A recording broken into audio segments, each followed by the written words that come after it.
महापुराण उत्तर पुराण सप्त पंचा शतमम पर्व 57वां पर्व। जो आश्रय लेने योग्य हैं उनमें श्रेयांसनाथ को छोड़कर कल्याण के लिए विद्वानों के द्वारा और दूसरा आश्रय लेने योग्य नहीं है।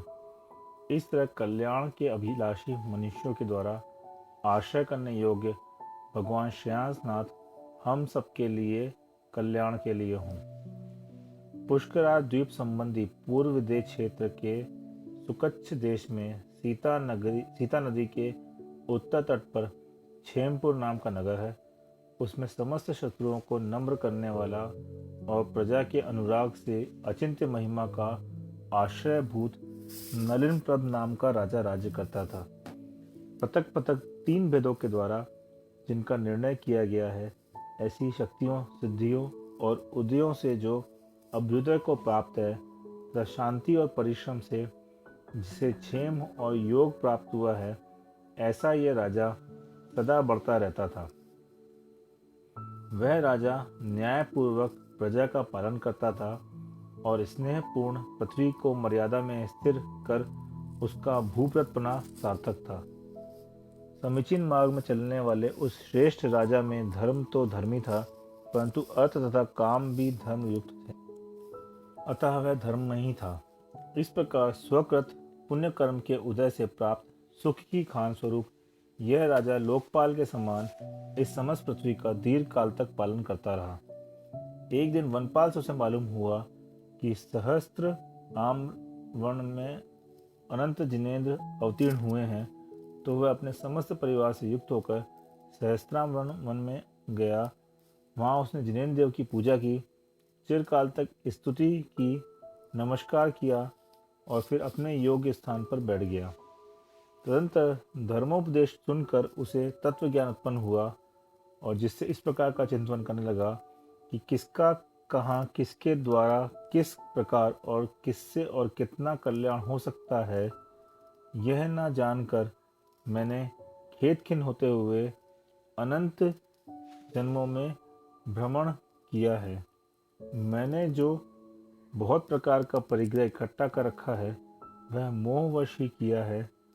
इसलिए इसके त्याग से यदि निर्वाण प्राप्त हो सकता है, तब यह समय बिताने से क्या लाभ है।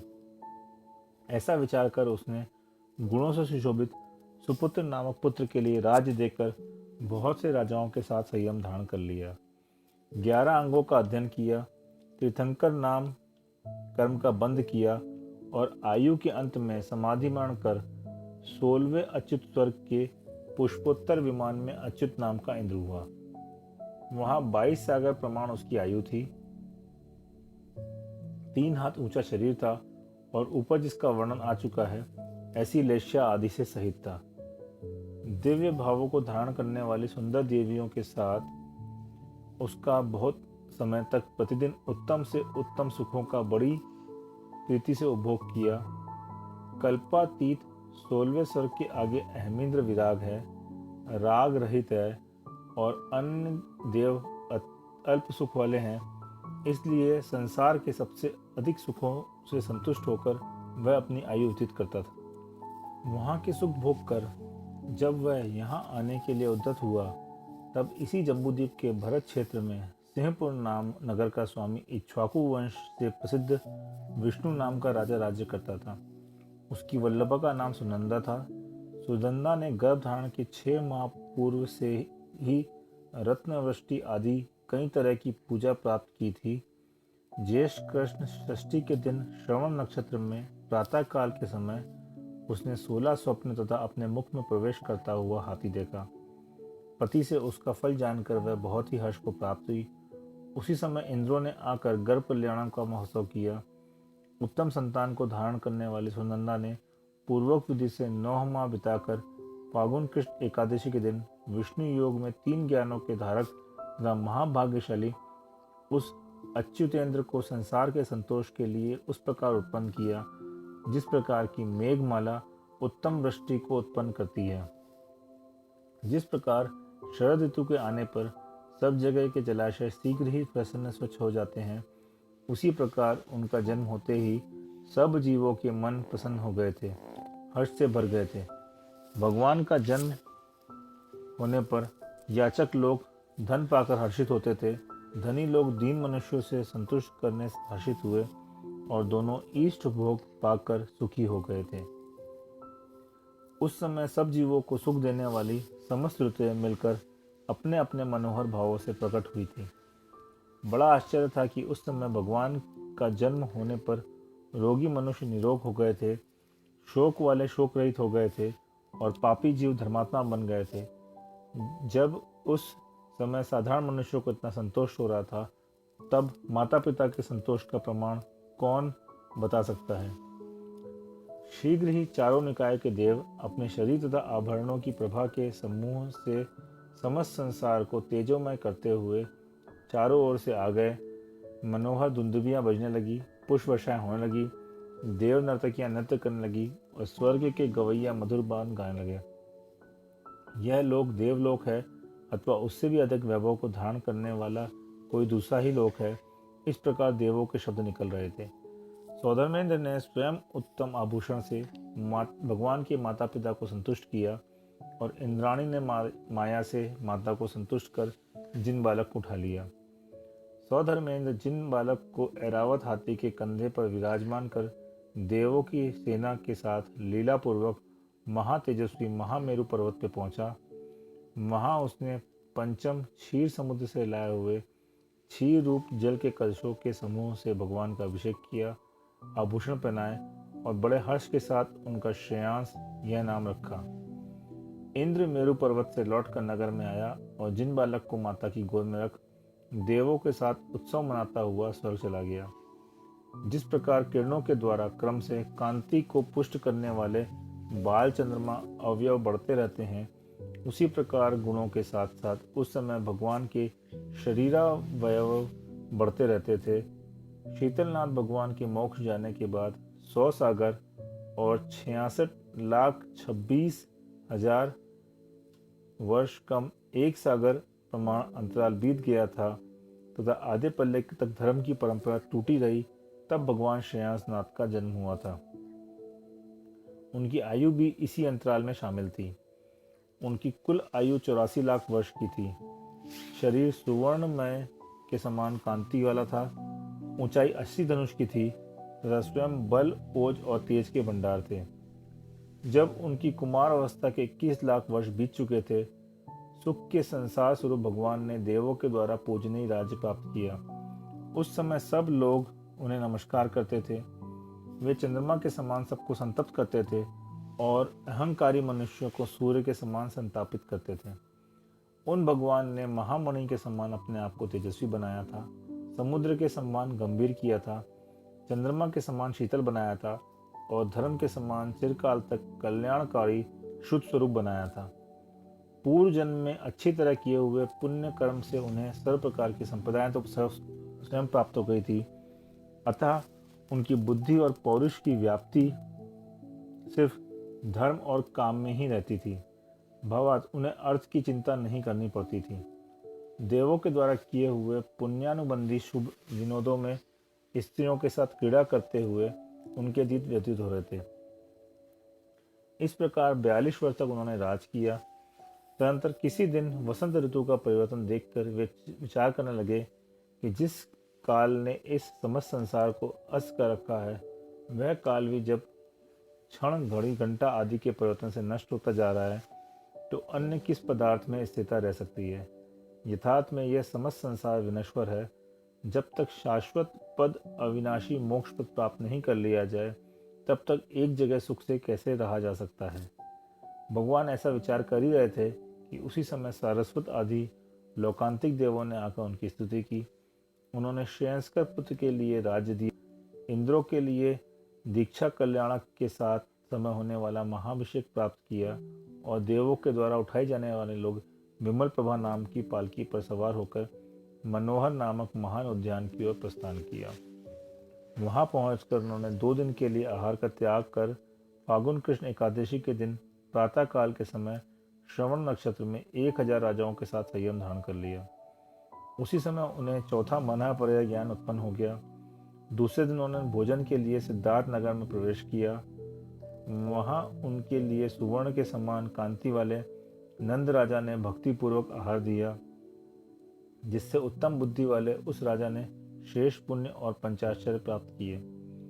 इस प्रकार छद्मस अवस्था के 2 वर्ष बीत जाने पर एक दिन महामुनि श्रेयांसनाथ मनोहर नामक उद्यान में 2 दिन के लिए उपवास का नियम लेके तंबूर वृक्ष के नीचे बैठ गए और वहीं उन्हें माघ कृष्ण अमावस्या के दिन श्रवण नक्षत्र में सायकाल के समय केवल ज्ञान उत्पन्न हो गया।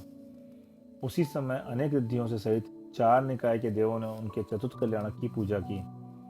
भगवान श्रेयांसनाथ कुंतु आदि 77 गर्दनों से समूह से घिरे थे, 1300 पूर्वधारियों से सहित थे, 48,200 उत्तम शिक्षक मुनियों से पूजित थे, 6,000 अवधि ज्ञानियों से सम्मानित थे और 6,500 केवल ज्ञानी रूपी सूर्यों से सहित थे और 11,000 विक्रिया के धारकों से शोभित थे, 6,000 मना ज्ञानियों से युक्त थे और 5,000 मुख्य वादियों से सेवित थे। इस प्रकार मिलाकर 24,000 मुनियों से सहित थे और इनके सिवाय 1,20,000 धारणा आदि आर्यिकाएं उनकी पूजा करती थी। 2 लाख श्रावक और 4 लाख श्राविकाएं उनके साथ थी। पहले कहे अनुसार असंख्यात देव देवियां और संख्यात तिर्यन सदा उनके साथ रहते थे। इस प्रकार विहार करते और धर्म का उपदेश देते वे सम्य शिखर पर जा पहुंचे। वहां 1 माह तक योग निरोध कर 1,000 मुनियों के साथ उन्होंने प्रतिमा योग धारण किया। श्रावण शुक्ला पौर्णमासी के दिन सायकाल के समय घनिष्ठा नक्षत्र में विद्यमान कर्मों की असंख्यात गुणश्रेणी निर्जरा की और अ ई उ र ल इन 5 लघु अक्षरों के उच्चारण में जितना समय लगता है, उतने समय में अंतिम 2 शुक्ल ध्यानों से समस्त कर्मों को नष्ट कर पंचम गति में स्थित हो वे भगवान श्रेयांसनाथ मुक्त होते हुए सिद्ध हो गए। इनके बिना हमारा टिमकार रहित पना व्यर्थ है, ऐसा विचार कर देवों ने उसी समय उनका निर्वाण कल्याणक किया और उत्सव कर सब स्वर्ग चले गए। जिनके ज्ञान से उत्पन्न होते ही समस्त अंधकार को नष्ट कर सब चराचर विश्व को देख लिया है और कोई प्रतिपक्षी न होने से अपने ही स्वरूप में स्थिर रहा है, ऐसा श्री श्रेयांसनाथ जिनेन्द्र तुम सबका अकल्याण दूर करें। हे प्रभु, आपके वचन सत्य, आपका हित करने वाले दयामय हैं। इसी प्रकार आपका समस्त चरित्र सुहृद जनों के लिए हितकारी है। हे भगवान, आपकी ये दोनों वस्तुएं आपकी परम शुद्धि को प्रकट करती है। हे देव, इसीलिए इंद्र आदि देव भक्तिपूर्वक आपका ही आश्रय लेते हैं। इस प्रकार विद्यमान लोग जिनकी स्तुति किया करते हैं, ऐसे श्रेयांसनाथ भगवान तुम सबके लिए कल्याण के लिए हों। जो पहले पाप की प्रभा को नष्ट करने वाले श्रेष्ठतम नलिन प्रभा राजा हुए, तदनंतर अंतिम कल्प में संकल्प मात्र से ही प्राप्त होने वाले सुखों की खान स्वरूप समस्त देवों के अधिपति अचितेंद्र हुए और फिर त्रिलोक पूजित तीर्थंकर होकर कल्याणकारी स्याद्वात का उपदेश देते हुए मोक्ष को प्राप्त करते हुए, ऐसे श्रीमान श्रेयांसनाथ जिनेन्द्र तुम सबके लिए लक्ष्मी हो, तुम सबको लक्ष्मी प्रदान करें। जो जिनसे इनके अनुगामी हैं, शिष्य हैं, वह लोकसेन नामक शिष्य के द्वारा जिनके चरण कमल पूजित हैं और जो इस पुराण के बनाने वाले कवि हैं, ऐसे भदंत गुणभद्राचार्य को नमस्कार हो। जिस प्रकार चक्रवर्तियों में प्रथम चक्रवर्ती भरत हुआ, उसी प्रकार श्रेयांसनाथ के तीर्थ में 3 खंड को पालन करने वाले नारायणों में उद्यमी प्रथम नारायण हुआ। उसी का चरित्र तीसरे भाव से लेकर कहता हूँ। यह उदय तथा अस्त होने वाले राजाओं का एक अच्छा उदाहरण है। इस जम्बूद्वीप के भरत क्षेत्र में एक मगध नाम का देश है। उसमें राजगृह नाम का नगर है, जो कि इंद्रपुरी से भी उत्तम है। स्वर्ग से आकर उत्तम होने वाला यह राजाओं का घर है। इसीलिए भोगोपभोग की संपत्ति की अपेक्षा उसका राजगृह यह नाम सार्थक है। किसी समय विश्वभूति राजा उस राजगृह नगरी का स्वामी था। उसकी रानी का नाम जैनी था। इन दोनों की एक पुत्र था, जो कि सबके लिए आनंददायी स्वभाव वाला होने के कारण विष्णुनंदी नाम से प्रसिद्ध था। विश्वभूति के विशाखभूति नाम का छोटा भाई था। उसकी स्त्री का नाम लक्ष्मणा था और उन दोनों के विशाख नंदी नाम का पुत्र था। विश्वभूति अपने छोटे भाई को राज्य सौंप कर तप के लिए चला गया और समस्त राजाओं को नम्र बनाता हुआ विशाखभूति राजा प्रजा का पालन करने लगा। उसी राजगृह में नाना गुल्मों, लताओं और वृक्षों से शोभित एक नंदन नाम का बाग था, जो कि विश्ववंदी को प्राणों से अधिक प्यारा था। विशाखपुत्री के पुत्र ने वन वालों को डांटकर जबरदस्ती वह वन ले लिया, जिससे उन दोनों विश्व नदी और विशाख नदी में युद्ध हुआ। विशाख नदी उस युद्ध को नहीं सह सका, अतः भागकर खड़ा हो गया, और यह देखकर विश्व नदी को वैराग्य उत्पन्न हो गया और वह विचार करने लगा कि इस मोह को धिक्कार है। वह सबको छोड़कर संबुद्ध गुरु के समीप आया और काका विशाख भूमि को अग्रगामी बना के अर्थात उसे साथ लेकर दीक्षित हो गया। वह शील तथा गुणों से संपन्न होकर अनशन सब करने लगा तथा विहार करता हुआ एक दिन मथुरा नगरी में प्रविष्ट हुआ। वहां एक छोटे बछड़े वाली गाय ने क्रोध से धक्का दिया, जिससे वह गिर गया। दुष्टता के कारण राज्य से बाहर निकला हुआ मूर्ख विशाख नंदी अनेक देशों में घूमता हुआ उसी मथुरा नगरी में आकर रहने लगा था। वह उस समय एक वेश्या के मकान की छत पर बैठा था और वहां से उसने विष्णु नंदी को गिरा हुआ देखकर क्रोध से उसने हंसी की कि तुम्हारा वह पराक्रम आज कहाँ गया। विष्णु नंदी को कुछ शल्य थी, अतः उसने विशाख नदी की हंसी को सुनकर निदान किया तथा प्राण लक्ष्य होने पर महाशुक्र स्वर्ग में गया, जहाँ की उसके पिता का छोटा भाई उत्पन्न हुआ था, देव हुआ। वहाँ 16 सागर प्रमाण उसकी आयु थी। समस्त आयु भर देवियों और अप्सराओं के समूह के साथ मन चाहे भोग भोग कर वहां से च्युत हुआ और इस पृथ्वी तल पर जम्बूद्वीप संबंधी भरत क्षेत्र के सौरम्य देश में पोतनपुर नामक राजा के प्रजापति की प्राण प्रिया मृगावती नाम की महादेवी के शुभ स्वप्न देखने के बाद त्रिपष्ट नाम का पुत्र हुआ। काका का जीव भी वहां से महाशक्र से च्युत हो गए। इसी नगरी में राजा की दूसरी पत्नी जयावती के विजय नाम का पुत्र हुआ और विशाख नदी चिरकाल तक संसार चक्र में भ्रमण करता हुआ विजयात पर्वत की उत्तर श्रेणी में अलका नगरी के स्वामी मयूरगिर राजा के अपने पुण्योदय से शत्रु राजा को जीतने वाला अश्वगीव नाम का पुत्र हुआ। इधर विजय और त्रिपष्ट दोनों ही प्रथम बलभद्र और नारायण थे। उनका शरीर 80 धनुष ऊंचा था और 84 लाख वर्ष की उनकी आयु थी। विजय शरीर शंख के समान सफेद था और त्रिपष्ट का शरीर इंद्र नीलमणि के समान नील था। वे दोनों उद्दंड अश्वगीव को मारकर 3 खंडों से शोभित पृथ्वी के अधिपति हुए थे। वे दोनों ही 16,000 मुकुटबद्ध राजाओं, विद्याधरों एवं मंत्र देवों के अधिपति को प्राप्त हुए थे। त्रिपष्ट के धनुष, शंख, चक्र, दंड, असी, शक्ति और गदा से ये 7 रत्न थे, जो कि देवों से सुरक्षित थे। बलभद्र के भी गदा, रत्नमाला, मुसल और हल ये 4 रत्न थे, जो कि सम्यक दर्शन, सम्यक ज्ञान, सम्यक चरित्र और तप के समान लक्ष्मी को बढ़ाने वाले थे। त्रिपष्ट की स्वयं प्रभा को आदि लेकर 16,000 स्त्रियां थी और बलभद्र के चित्त को प्रिय लगने वाली 8,000 स्त्रियां थी। बहुत आरंभ और बहुत परिग्रह को धारण करने वाला त्रिपष्ट नारायण उन स्त्रियों के साथ चिरकाल तक रमण कर 7वीं पृथ्वी को प्राप्त हुआ, सप्तम नरक गया। इसी प्रकार अश्वगीव पति नारायण भी सप्तम नरक गया। बलभद्र ने भाई से दुखी होकर उसी समय सुवर्णकुंभ नामक योगी राज के पास संयम धारण कर लिया और क्रम से अनगार केवली हुआ। देखो, त्रिपष्ट और विजय ने साथ ही साथ याज्ञ किया और चिरकाल तक अनुपम सुख भोगे, परंतु नारायण त्रिपष्ट समस्त दुखों के महान ग्रह स्वरूप 7वें नरक में पहुंचा और बलभद्र सुख के स्थानभूत त्रिलोक के अग्रभाग पर जाकर अधिष्ठित हुआ। इसलिए प्रतिकूल रहने वाले इस दुष्ट कर्म को धिक्कारो। जब तक इस कर्म को नष्ट नहीं कर दिया जावे, तब तक इस संसार में सुख का भागी कौन हो सकता है। त्रिपष्ट पहले तो विष्णुनंदी नाम का राजा हुआ, फिर महाशुक्र स्वर्ग में देव हुआ, फिर त्रिपष्ट नाम का अर्धचक्री नारायण हुआ और फिर पापों को संचय करता हुआ 7वें नरक में गया। बलभद्र पहले विशाखभूति नाम का राजा था, फिर मुनि होकर महाशुक्र स्वर्ग में देव हुआ, वहां से चढ़कर विजय नाम का बलभद्र हुआ और फिर संसार को नष्ट कर परमात्मा अवस्था को प्राप्त हुआ। प्रतिनारायण पहले विशाख नंदी हुआ, फिर प्रताप रहित हो मरकर चिरकाल तक संसार में भ्रमण करता रहा। फिर अश्वगीव नाम का विद्याधर हुआ, जो कि त्रिपष्ट नारायण को शत्रु होकर अधोगति नरक गति को प्राप्त हुआ। इस प्रकार आर्ष नाम से प्रसिद्ध भगवत गुण भद्राचार्य प्रणीत त्रिपष्टी लक्षण महापुराण संग्रह में शयासनाथ तीर्थंकर, त्रिपष्ट नारायण, विजय बलभद्र और अश्वगिरी पति नारायण के पुराण का वर्णन करने वाला 57वां पर्व समाप्त हुआ।